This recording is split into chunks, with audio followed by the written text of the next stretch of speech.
저녁 7시.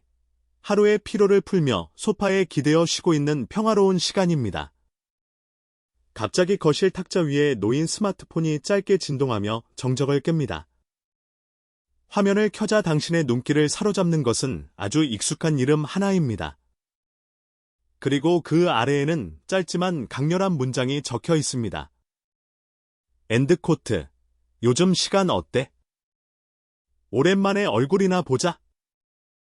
내가 밥 한번 살게. 엔드코트. 겉으로 보기에는 이보다 더 다정하고 따뜻한 안부 인사가 없을 것입니다. 나를 잊지 않고 찾아주는 친구, 밥을 사겠다는 호의, 모든 것이 완벽해 보입니다. 하지만 이 문자를 읽는 순간 당신의 몸은 머리와 전혀 다른 반응을 보이기 시작합니다. 입가에 미소가 번지기는커녕 묵직하고 깊은 한숨이 무의식적으로 새어나옵니다. 반가움 대신 가슴 한가운데 커다란 쇳덩어리를 올려놓은 것처럼 숨이 턱 막히고 답답해집니다. 답장을 보내기 위해 화면 위를 서성이던 당신의 엄지손가락은 허공에서 길을 잃고 멈춰버립니다. 만나기 싫다는 속마음과 거절하면 미안하다는 죄책감이 머릿속에서 치열하게 싸우기 시작합니다. 핑계를 대고 피할까 수백 번 고민하지만 결국 당신은 타성처럼 그래 언제 볼까라며 거짓된 답장을 전송하고 맙니다. 참으로 기가 막히고 모순적인 상황 아닙니까? 당신의 이러한 행동이 얼마나 앞뒤가 맞지 않는 비이성적인 행동인지 아주 극단적인 상황을 가정해서 설명해 드리겠습니다. 상상해 보십시오. 인적이 드문 어두컴컴한 골목길을 당신 혼자서 걸어가고 있습니다. 가로등 불빛도 희미한 그 길 끝에서 누가 봐도 의심스러운 눈빛을 한 낯선 사람이 당신을 향해 다가오고 있습니다. 이때 당신의 몸은 본능적으로 어떻게 반응합니까? 심장 박동이 빨라지고 행여나 내 소중한 지갑이나 가방을 빼앗길까봐 온몸에 신경을 곤두세웁니다. 당신은 아주 자연스럽게 그리고 너무나도 다급하게 가방을 등 뒤로 숨기거나 주머니 깊숙이 손을 넣어 돈지갑을 꽉 쥐고 감춥니다. 누가 시키지 않아도 내 재산을 지키기 위해 필사적으로 방어태세를 갖추는 것입니다. 이것은 인간이라면 누구나 가진 아주 당연하고 훌륭한 생존 본능입니다. 그런데 참 이상합니다. 눈에 보이는 몇만 원짜리 지갑을 지키기 위해서는 그렇게 철저하게 경계하면서 왜 돈으로 환산할 수도 없는 귀중한 자산 앞에서는 이토록 무방비 상태가 되는 걸까요? 당신의 평온한 일상, 건강한 정신 상태, 그리고 소중한 시간이라는 이 엄청난 자본을 노리는 도둑 앞에서는 왜 빗장을 활짝 열어주는 것입니까? 상대방이 날 선 칼을 들고 위협하는 것이 아니라 밥 한 번 먹자는 달콤한 친절의 가면을 쓰고 다가오기 때문입니다. 우리는 그 그럴싸한 포장지에 완벽하게 속아 넘어가 내 감정을 도둑질하고 에너지를 바닥까지 갉아먹는 사람에게 스스로 문을 열어주고 맙니다. 방어는커녕 웃는 얼굴로 약속 장소에 나가서 내 모든 것을 내어줄 준비를 합니다. 당신은 속으로 이렇게 변명하며 스스로를 합리화할지도 모릅니다. 그래도 나쁜 사람은 아니잖아. 아기가 있어서 그러는 것도 아니고. 단순히 외로워서 내게 기대고 싶은 걸 텐데 친구로서 밥 한 끼 정도는 같이 먹어줄 수 있지. 하지만 잔인하게도 진실은 당신의 생각과 완전히 다릅니다. 그 사람에게 당신과의 그 식사 자리는 결코 우정을 나누고 서로의 안부를 묻는 따뜻한 교류의 장이 아닙니다. 그것은 그저 자기 마음속 깊은 곳에 썩어문드러진 불평과 불만, 그리고 찌꺼기 같은 감정들을 쏟아내기 위해 지불하는 세상에서 가장 저렴한 자릿세에 불과합니다. 당신은 맛있는 밥 한 끼를 얻어먹는 대가로 당신의 평온했던 하루 전체를 통째로 빼앗기게 되는 끔찍한 거래를 앞두고 있는 것입니다. 그렇다면 도대체 그 좁은 식당 테이블 위에서 고작 2시간 남짓한 그 짧은 만남 동안 그들은 당신의 무엇을 어떻게 훔쳐가는 것일까요? 도난 경보기 하나 울리지 않는 그 완벽한 범죄 현장에서 당신은 왜 알면서도 매번 속수무책으로 털리고 마는 것일까요? 그 사람을 만나면 몹시 피곤해질 것이라는 사실을 당신의 몸은 이미 뼈저리게 알고 있습니다. 밥을 다 먹고 집으로 돌아오는 길, 당신의 발걸음이 천근만근 무거워질 것도 너무나 뻔히 예상되는 결말입니다. 그런데도 도대체 무슨 힘이 당신을 억지로 끌어당겨 그 밥집 의자에 꾸역꾸역 앉혀놓는 것일까요?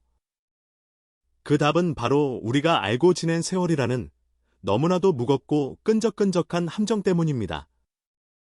10년 지기, 20년 지기, 혹은 30년이라는 그 압도적인 숫자 앞에서 우리는 이성을 잃고 맙니다.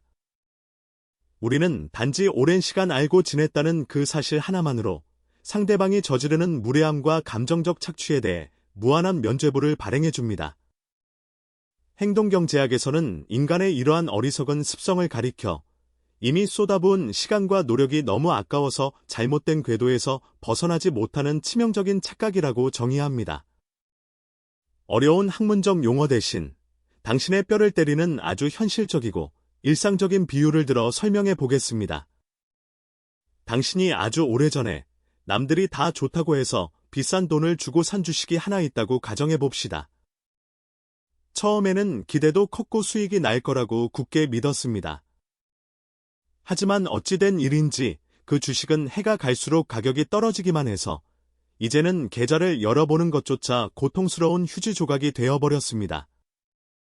객관적으로 상황을 판단하는 사람이라면 당연히 지금 당장 눈물을 머금고 손절매를 해야 한다고 조언할 것입니다. 더 큰 손실을 막기 위해 썩은 주식을 당장 내다 버리는 것이 유일한 살 길이니까요. 하지만 당신은 차마 매도 버튼을 누르지 못하고 매일 밤 끙끙 앓기만 합니다. 왜 그럴까요? 그 주식을 들고 있으면서 마음고생을 한 10년의 세월이 너무나 억울하기 때문입니다. 그래도 내가 여기에 투자한 돈이 얼만데 10년이나 버텼는데 언젠가는 본전이라도 찾을 수 있겠지. 이 헛된 희망과 과거에 대한 미련 때문에 당신은 계속해서 계좌가 녹아내리는 것을 지켜보며 스스로를 고문하고 있는 것입니다. 안타깝게도 당신이 지금 놓지 못하고 있는 그 지긋지긋한 인간관계 역시 이 썩어버린 주식과 정확히 똑같은 상태입니다. 그동안 알고 지낸 세월이 너무 아까워서 그 긴 시간 동안 내가 베풀었던 정과 정성이 모조리 헛수고가 되어버릴까봐 덜컥 겁이 나는 것입니다. 내 청춘의 한 페이지를 함께했던 사람을 잃는다는 상실감을 마주하기 싫은 마음에 뻔히 밑 빠진 독에 물 붓기인 줄 알면서도 관계의 끈을 놓지 못합니다. 하지만 명심하십시오. 그 식당 테이블 위에서 마주 앉아 벌어지는 일은 절대로 공정하고 평등한 교환이 아닙니다. 세상에 이보다 더 비정상적이고 당신에게 절대적으로 불리한 적자 거래는 존재하지 않습니다. 당신은 지갑을 열어 비싼 밥값을 계산하거나 적어도 그곳까지 가는데 필요한 교통비와 수고를 지불합니다. 그러나 비용은 그것으로 끝이 아닙니다. 눈에 보이지 않는 청구서가 계속해서 날아옵니다. 당신은 세상에서 가장 귀한 당신의 시간과 인내심과 긍정적인 에너지까지 몽땅 바쳐가며 그 사람의 장광설을 들어주어야 합니다. 상대방의 레퍼토리는 언제나 뻔합니다. 자기 신세를 한탄하고 자식이 속 썩이는 이야기를 늘어놓고 며느리나 사위를 흉보고 그러다가 교묘하게 자기 자랑으로 끝을 맺습니다. 대화에는 흐름이 없습니다. 오로지 일방적인 배출만 있을 뿐입니다.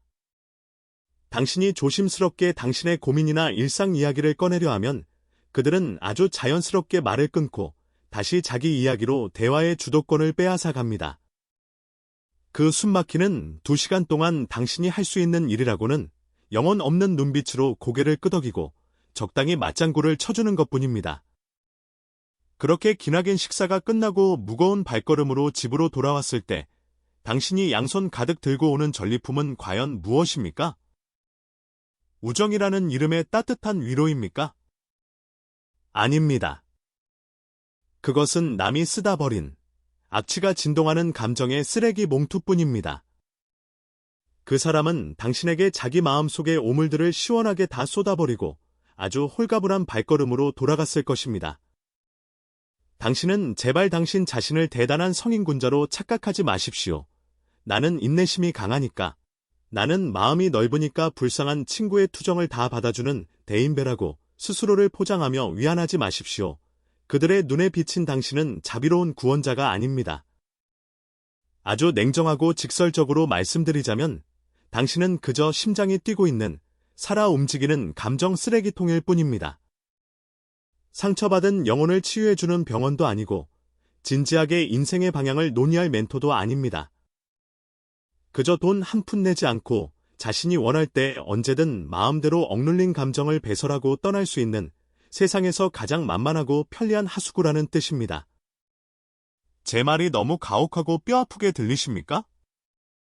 하지만 이것이 바로 당신이 매번 그 사람과 밥을 먹고 돌아올 때마다 가슴이 답답해서 잠을 이루지 못하고 이유 없이 온몸이 두들겨 맞은 것처럼 쑤시고 아파 며칠씩 알아눕는 진짜 이유입니다. 그들은 처음부터 당신에게 현명한 조언이나 따뜻한 위로를 구한 것이 아닙니다. 그저 자기 말을 묵묵히 들어주고 감정의 배설물을 얌전히 받아낼 고기 방패가 필요했을 뿐입니다. 이렇게 섬뜩하고 끔찍한 착취의 구조를 두 눈으로 똑똑히 마주하고서도 당신은 10년 지기라는 허울 좋은 핑계 뒤에 숨어 앞으로 10년, 20년을 더 이 쓰레기통 역할을 참아낼 자신이 있으십니까? 아니면 지금 당신을 이토록 무기력하고 병들게 만드는 진짜 흑막이 눈앞에 앉아있는 그 미운 친구가 아니라 60년의 세월을 거치며 당신의 머릿속에서 조용히 늙어가고 있는 당신 뇌의 치명적인 오작동 때문이라는 사실을 알아차리시겠습니까? 자, 여기서 아주 잠시만 영상을 멈추고 저와 함께 간단한 테스트를 하나 해보겠습니다. 숨을 깊게 들이마시고 딱 3초만 눈을 감아보십시오.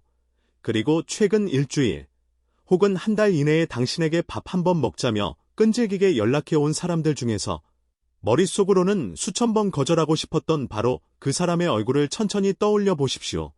얼굴이 떠오르는 바로 그 순간, 당신의 신체에 어떤 변화가 일어나는지 가만히 집중해 보십시오.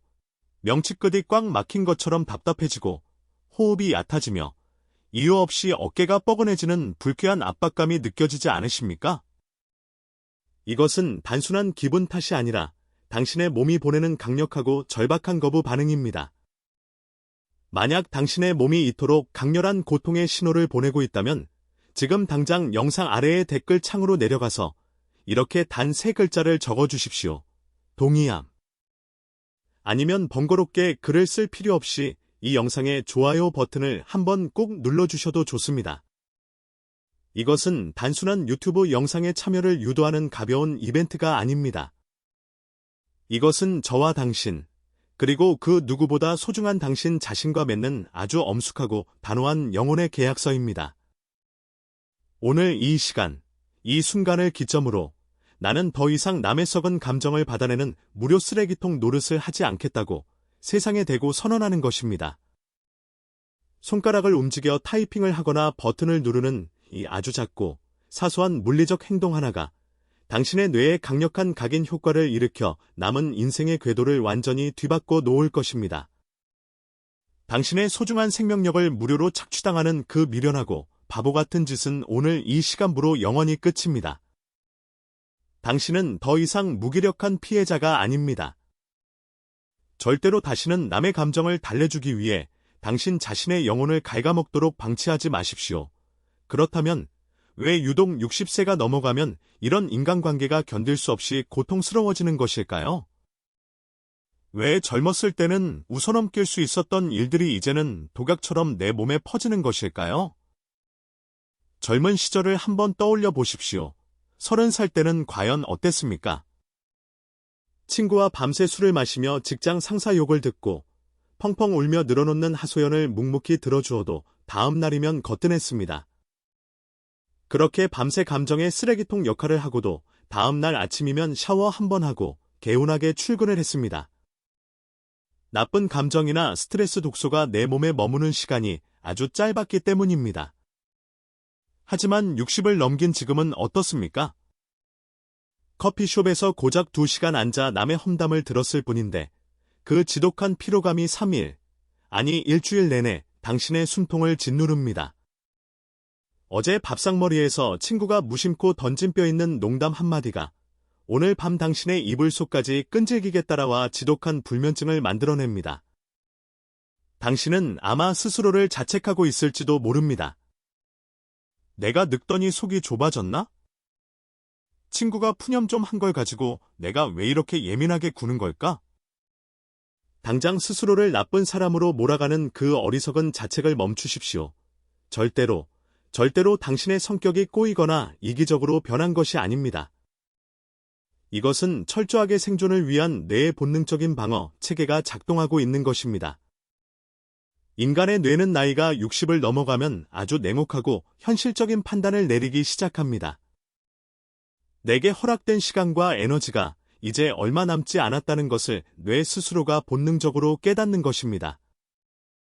그래서 젊은 시절처럼 마구잡이로 낭비해도 될 만한 여유 에너지가 없기 때문에 불필요한 감정 소모를 극도로 경계하기 시작합니다.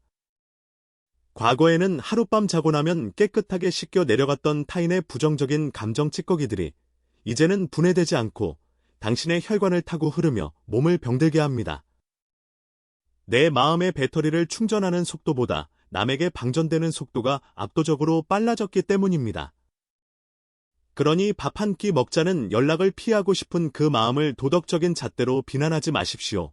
그것은 오랜 우정을 저버리는 얄팍한 이기심이 아니라 제발 살고 싶다는 당신 뇌의 처절한 비명 소리입니다. 살기 위해, 내 남은 생명력을 지키기 위해 뇌의 감정 경보기가 제발 저 사람을 피하라고 귀가 찢어지게 사이렌을 울리고 있는 것입니다. 이렇게 당신의 온몸이 제발 살려달라고 아우성을 치는데도 당신은 언제까지 그 알량한 체면과 낡은 의리 때문에 스스로를 죽음의 식탁으로 밀어 넣으시겠습니까? 그렇다면 이 파괴적인 악순환의 고리를 도대체 어떻게 끊어내야 할까요? 머리로 하는 이성적인 판단이나 착한 사람이라는 도덕적인 허울은 이제 모두 쓰레기통에 처박아 버리십시오. 가장 정확하고 잔인한 정답은 바로 당신의 몸뚱어리가 알고 있습니다. 다음번에 또다시 그 사람의 달콤한 꼬임에 넘어가 억지로 밥을 먹고 집으로 돌아온 날, 현관문을 열자마자 신발장 앞에 있는 거울을 똑바로 쳐다보십시오. 거울 속에 비친 당신의 얼굴이 모든 잔혹한 진실을 말해줄 것입니다. 눈동자에는 생기가 하나도 없고 입꼬리는 바닥으로 축 처져 있으며 피부는 잿빛으로 칙칙하게 죽어 있을 것입니다. 그것이 바로 보이지 않는 흡혈귀에게 영혼의 피를 빨린 사람의 진짜 얼굴입니다. 거울은 절대로 당신을 위로하기 위해 거짓말을 하지 않습니다. 이제는 단호하게 칼을 뽑고 결단을 내려야 할 때입니다. 하지만 제 말을 섣불리 오해하지는 마십시오. 당장 그 사람에게 전화를 걸어 불같이 화를 내거나 오늘부로 인연을 끊자고 거창하게 선전포고를 하라는 뜻이 아닙니다. 만나서 싸우고 시시비비를 따지는 그 감정적인 과정조차 당신의 피 같은 에너지를 갉아먹는 엄청난 낭비이기 때문입니다. 제가 제안하는 가장 현명하고 치명적인 해결책은 바로 소리 없는 물러섬입니다. 앞으로 밥을 먹자는 끈질긴 연락이 오면 그저 몸이 조금 안 좋다는 짧은 핑계를 대고 약속을 기약 없이 미루십시오. 당신은 절대 바쁘다고 대답해서는 안 됩니다. 바쁘다고 대답하면 상대방은 그럼 다음 주는 어떠냐며 또다시 당신의 목을 조여올 것이기 때문입니다. 문자 메시지에 답장하는 시간도 반나절에서 하루로, 그리고 3일로 서서히 늘려가십시오. 상대방이 당신의 뇌에 꽂아놓은 굵직한 감정 착취의 빨대를 아주 천천히, 그리고 흔적도 없이 조용히 뽑아버리는 것입니다. 뿌리로부터 생명의 영양분이 공급되지 않는 썩은 나뭇가지는 결국 바람이 불면 스스로 말라비틀어져 흙바닥으로 떨어지게 되어 있습니다. 당신은 그저 그 독성 나뭇가지로 향하던 수분의 밸브를 차갑게 잠가버리기만 하면 됩니다. 수십 년 알고 지낸 친구를 잃을까봐 두려워 마음이 흔들리십니까? 그 지독한 착각에서 당장 빠져나오십시오. 당신은 소중한 친구를 잃는 것이 아니라 당신의 남은 인생을 갉아먹던 거대한 악성 부채를 영원히 청산하는 것입니다. 내 마음에 쓰레기만 쏟아붓던 사람을 매정하게 내쫓아야 비로소 진정으로 나를 아끼고 내 영혼을 따뜻하게 데워줄 진짜 인연들을 초대할 수 있는 넉넉한 빈자리가 생깁니다. 우리에게 허락된 인생의 후반전은 남의 비위를 맞추고 그들의 더러운 감정 찌꺼기를 치워주기에는 너무나도 짧고 눈부시게 아름다운 시간입니다. 당신의 맑고 귀한 에너지는 오직 당신 자신과 당신을 진심으로 웃게 만드는 사람들을 위해서만 아낌없이 써야 합니다. 오늘 저녁, 다시 한번 당신의 스마트폰 화면에 그 불길한 이름이 반짝일 때, 당신은 과연 어떤 선택을 하시겠습니까? 또다시 억지로 웃으며 냄새나는 감정의 하수구로 걸어 들어가 남은 수명을 갉아먹히시겠습니까? 아니면 스마트폰을 차갑게 엎어두고 당신만의 평온하고 완벽한 자유를 누리시겠습니까? 당신의 남은 인생 전체를 구원할 그 막강한 권력은 오직 당신의 그 단호하고 무자비한 침묵 속에 있습니다.